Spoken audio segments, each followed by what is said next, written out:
Om Swastiastu. Assalamualaikum warahmatullahi wabarakatuh. Salam namo buddhaya, salam sejahtera bagi kita semua, salam harmoni. Perkenalkan, nama saya Ridwan Hamdani, NIM 1913081009 dari Prodi S1 Kimia. Pada kesempatan kali ini, saya akan mempresentasikan mengenai UAS Biokimia 2. Baik, untuk soal yang pertama, pada degradasi asam lemak arakidonat, tentukan A. Tahap-tahap reaksi yang terjadi beserta enzim yang terlibat, B. Jumlah asetil CoA yang terbentuk dan jumlah ATP yang dapat dihasilkan, C. Sistem pengendalian yang dapat terjadi. Langsung saja, untuk tahap-tahap reaksi pada tahap pertama, aktivasi asam lemak di sitoplasma. Asam lemak difosforilasi dengan menggunakan satu molekul ATP dan diaktifkan dengan asetil CoA, menghasilkan asam lemak CoA, AMP, dan pirofosfat inorganik. Selanjutnya pada tahap 2, yaitu pengangkutan asam lemak CoA dari sitoplasma ke mitokondria dengan bantuan molekul pembawa karnitin yang terdapat dalam membran mitokondria. Dan selanjutnya pada tahap ketiga, yaitu reaksi beta oksidasi, di mana dehidrogenasi 1, dehidrogenasi asam lemak CoA yang sudah berada di dalam mitokondrion oleh enzim asil CoA dehidrogenase menghasilkan senyawa enol CoA pada reaksi ini.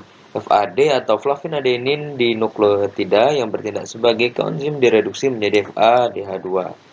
Kemudian pada isomerisasi, di mana isomerisasi bentuk cis-trans yang dikatalisis oleh enzim enol CoA isomerase. Karena pada beta oksidasi enzimnya spesifik untuk enol CoA dengan konfigurasi trans, maka diperlukan enzim enol CoA isomerase untuk mengubah konfigurasi cis menjadi trans. Selanjutnya pada hidratasi, ikatan rangkap pada enol CoA dehidratasi menjadi 3 hidroksilasil CoA adalah enzim enol CoA hidratase. Nah, pada dehidrogenasi 2, di mana dehidrogenasi 3 hidroksil CoA oleh enzim beta hidroksilasil CoA dehidrogenase dengan NAD+ sebagai koenzimnya menjadi beta ketoasil CoA.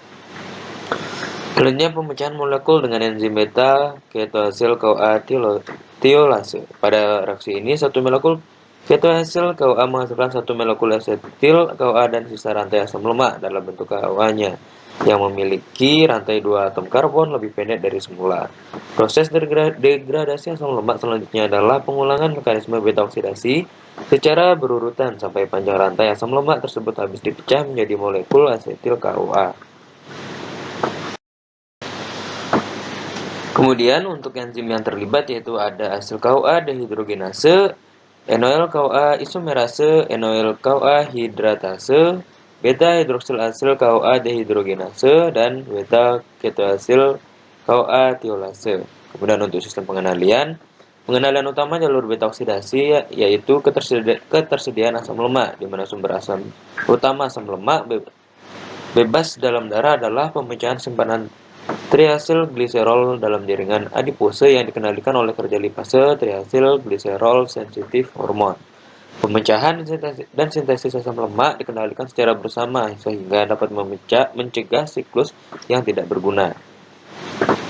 Dan untuk jumlah ATP dan asetil CoA yang dihasilkan yaitu ada di mana N sama dengan jumlah karbon dan di B yaitu jumlah double bond, dan yang dihasilkan yaitu NADH sama dengan N/2-1 dikali 2,5 sama dengan 20/2-1 dikali 2,5 menjadi dihasilkan 22,5 ATP.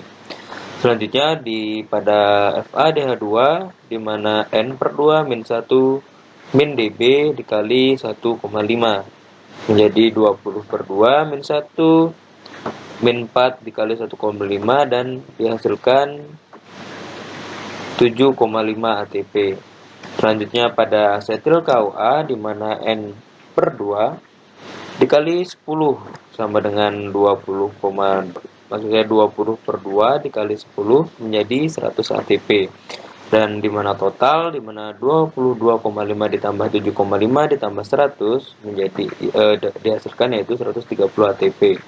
Dan untuk jumlah hasil KUA yaitu 10.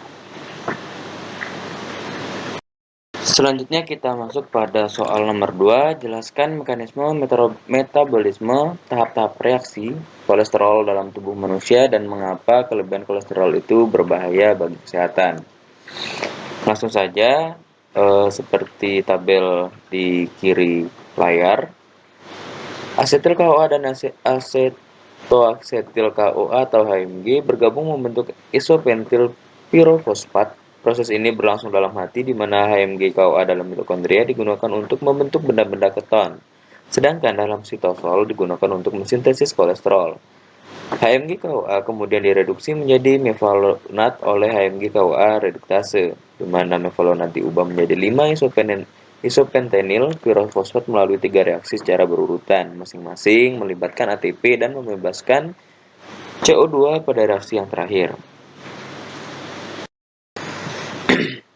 Dan dimana selanjutnya untuk unit isoprene C5 dalam isopentenil pirofosfat kemudian dikondensasikan membentuk senyawa squalen C30. Pertama, isopentenil pirofosfat mengalami isomerasi menjadi dimetilalil pirofosfat, lalu bereaksi dengan molekul isopentenil pirofosfat yang lain membentuk senyawa geranil pirofosfat C10. Molekul isopentenil pirofosfat yang lain kemudian bereaksi dengan geranil pirofosfat membentuk vernesil pirofosfat C15.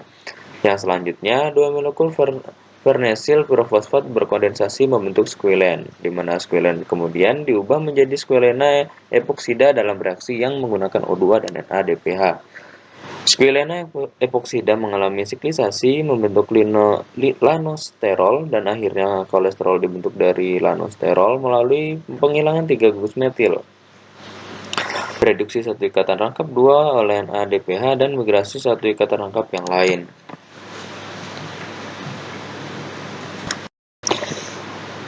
Selanjutnya, akibat kelebihan kolesterol, di mana untuk kolesterol beserta turunannya merupakan komponen penting dari membran sel dan merupakan prekursor dari komponen-komponen steroid. Peningkatan salah satu jenis kolesterol yaitu LDL dikaitkan dengan naiknya risiko penyakit jantung koroner, sehingga kelebihan kolesterol itu berbahaya bagi kesehatan. Ketika seseorang mengidap kolesterol tinggi atau berlebih, maka deposit lemak akan tertimbun di pembuluh darah karena deposit ini akan menyebabkan obstruksi sehingga aliran darah tidak lancar dan membuat pasokan darah ke jantung berkurang. Hal tersebut meningkatkan risiko serangan jantung hingga mengakibatkan stroke dikarenakan kurangnya pasokan darah ke otak. Berikutnya soal nomor 3, jelaskan metabolisme lipoprotein dalam kehidupan berdasarkan konten pada link di bawah. Di mana untuk lipoprotein sendiri yaitu kompleks biokimia yang fungsi utamanya adalah untuk mengangkut molekul hidrofobik lipid dalam air seperti plasma atau cairan ekstraseluler lainnya. Mereka terdiri dari inti, trigliserida, dan kolesterol yang dikelilingi oleh kulit terluar fosfolipid dengan bagian hidrofilik berorientasi keluar menuju air di sekitarnya dan bagian lipofilik berorientasi ke dalam menuju inti lipid. Jenis protein khusus yang disebut apolipoprotein tertanam di kulit terluar memberikan identitas fungsional yang menstabilkan kompleks dan menentukan perannya. Kemudian, pemrosesan partikel lipoprotein di dalam tubuh disebut metabolisme partikel lipoprotein. Ini dibagi menjadi dua jalur, ekstrinsik dan intrinsik, tergantung pada apakah partikel lipoprotein yang dimaksud terutama dari lipid makanan atau eksogen atau berasal dari hati melalui sintesis triacylglycerol dan novo atau endogen. Hepatosit adalah platform utama untuk trigliserida dan kolesterol. Hati juga dapat menyimpan sejumlah besar glikogen dan trigliserol. Adiposit adalah sel penyimpanan utama untuk triacylglycerol, tetapi mereka tidak menghasilkan lipoprotein. Kemudian pada jalur endogen, Usus bertanggung jawab untuk penyerapan kolesterol. Mereka membawa ke dalam aliran darah dalam hepatosit, trigliserida, dan kolesterol ester bergabung untuk apolipoprotein B100 untuk membentuk partikel FLDL neonatus. Partikel FLDL neonatus memasuki aliran darah melalui proses yang bergantung pada apolipoprotein B100. Partikel FLDL yang baru lahir dalam aliran darah bertabrakan dengan partikel HDL. Dengan demikian, partikel HDL menyajikan apolipoprotein C2 dan apolipoprotein E ke partikel FLDL yang baru lahir. Setelah memuat dengan apolipoprotein C2 dan E, partikel FLDL yang muncul dianggap matang. Partikel FLDL bertabrakan dengan LPL yang diekspresikan dalam sel endotel saat mereka bersirkulasi.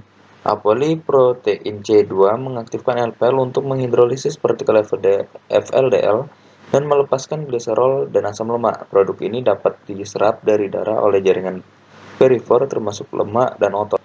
Partikel FLDL terhidrolisis disebut residu FLDL atau lipoprotein densitas menengah (FLDL). FLDL sisa dapat beredar dan diserap oleh hati melalui interaksi antar apolipoprotein E dan reseptor residu atau dihidrolisis lebih lanjut oleh lipase hati. Hidrolisis hati melepaskan gliserol dan asam lemak meninggalkan sisa IDL yang disebut low density lipoprotein atau LDL yang mengandung kadar kolesterol yang relatif tinggi. LDL diedarkan dan diserap oleh hati dan sel perifer. Pengikatan LDL ke jaringan target terjadi melalui interaksi reseptor LDL. Pada partikel LDL dengan apolipoprotein B100, penyerapan terjadi melalui endositosis dan partikel LDL yang internalisasi dihidrolisis dalam lisosom yang melepaskan lipid terutama kolesterol.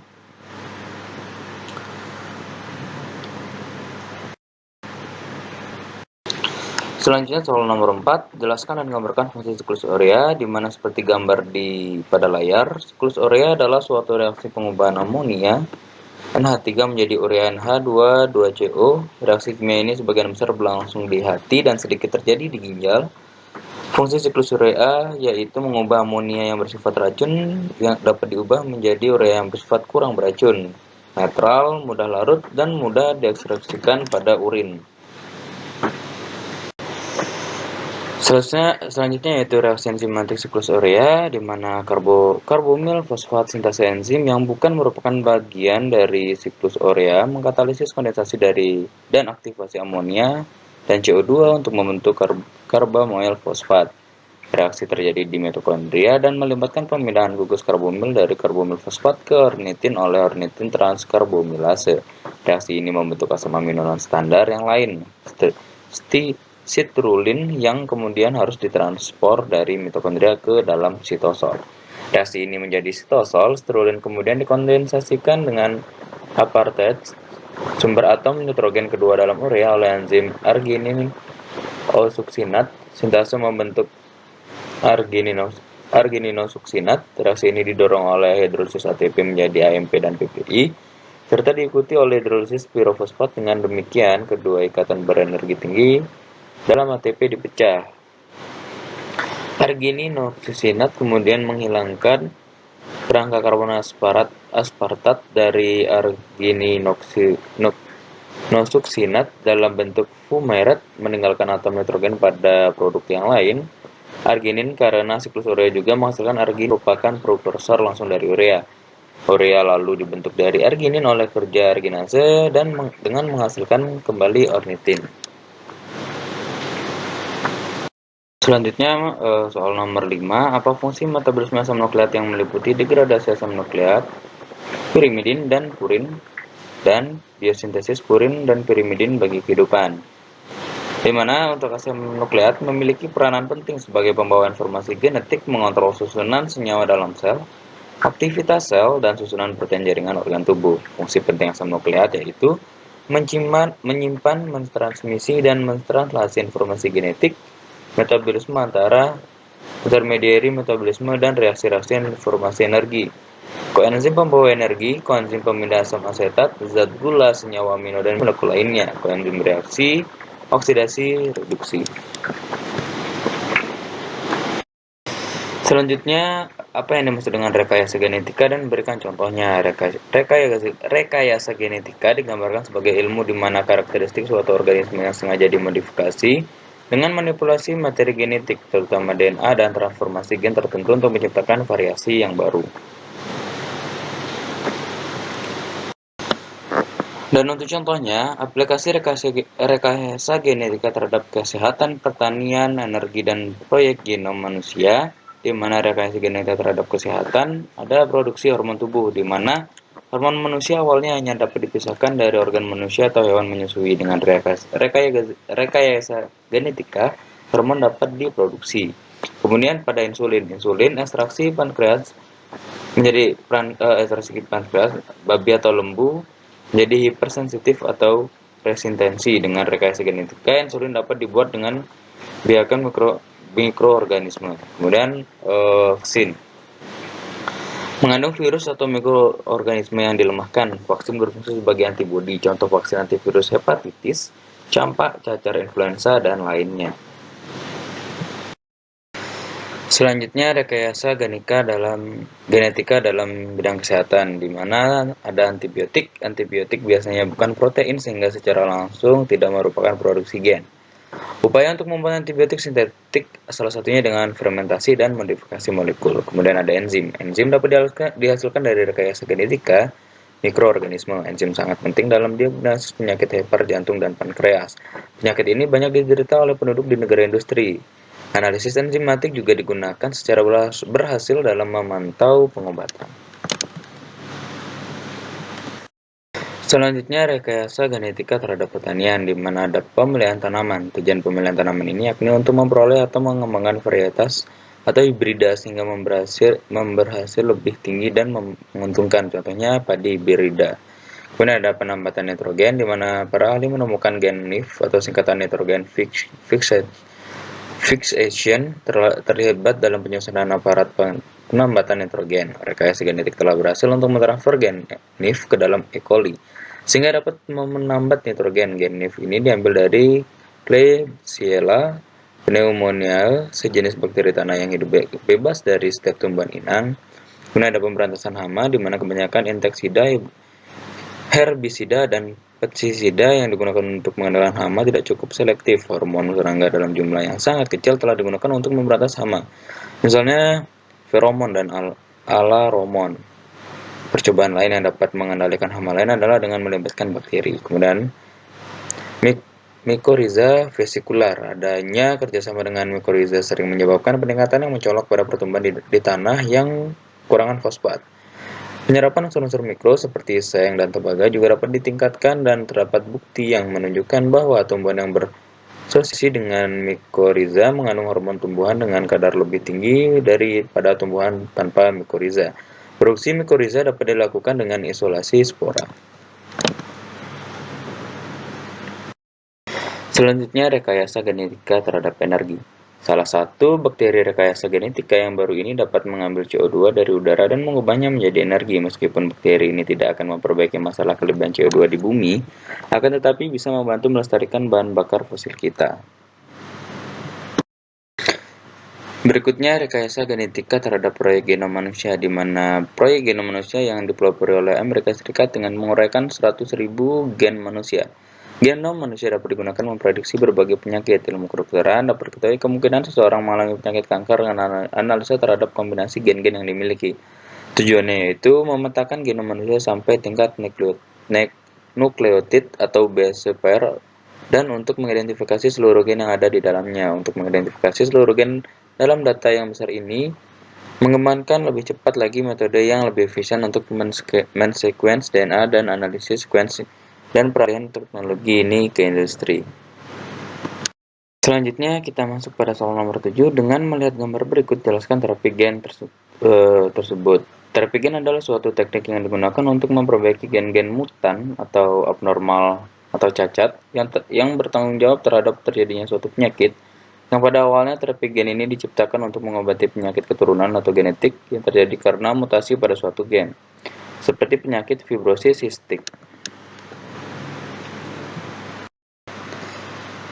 Terapi gen yang dilakukan adalah yang menggunakan pendekatan ex vivo atau di luar organisme hidup, di mana sel dipindahkan dari tubuh, dimanipulasi, dan selanjutnya dikembangkan ke tubuh. Tetapi pendekatan ex vivo tidak dapat digunakan pada sel tumor, dikarenakan sel tumor tidak dapat dipindahkan secara total dari tubuh. Walau demikian, suatu pendekatan in vivo yang menjanjikan telah berhasil dilakukan dalam mengatasi sel tumor, yaitu menggunakan gen virus herpes simplex timidin kinase atau HSVTK sebagai gen pembunuh, di mana untuk prosedur dari terapi gen meliputi yang pertama, sel diambil dari tubuh pasien, selanjutnya di laboratorium virus direkayasa sehingga tidak dapat bereproduksi dan membahayakan.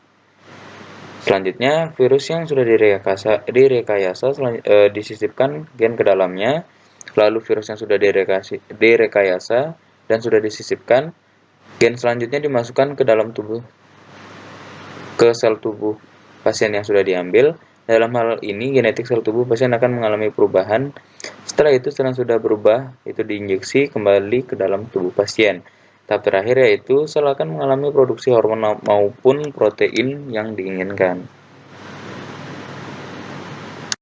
Selanjutnya, soal nomor 8, jelaskan keuntungan dan kerugian aplikasi rekayasa genetika proyek genom manusia, di mana untuk proyek genom manusia dapat membantu kita memahami penyakit seperti virus, genotip spesifik yang selanjutnya bisa diterapkan untuk menentukan terapi dan obat yang akurat, identifikasi mutasi gen yang terkait dengan beragam kanker, desain obat-obatan, dan mampu memprediksi efeknya secara lebih akurat, kemajuan dalam ilmu forensik, bioenergi, dan aplikasi energi lainnya, seperti pertanian, peternakan, bioproses, bioarkeologi, antropologi, dan ilmu evolusi. Manfaat lain termasuk pengembangan nilai komersial dari penelitian genomik yang menggunakan produk berbasis DNA. Sedangkan untuk kerugian dari rekayasa genetika yaitu pada proses pembuatan GMO atau genetically modified organism, mungkin saja terjadi perubahan senyawa pada organisme yang bersangkutan sehingga dapat menjadi toksin gen baru yang dihasilkan, atau peningkatan kadar hasil produksi dari gen yang sudah ada dapat menyebabkan metabolisme dari organisme yang dimodifikasi, menyebabkan tingginya formasi toksin yang sudah ada atau bahkan menimbulkan formasi toksin baru. Soal nomor 9, jelaskan gambar berikut.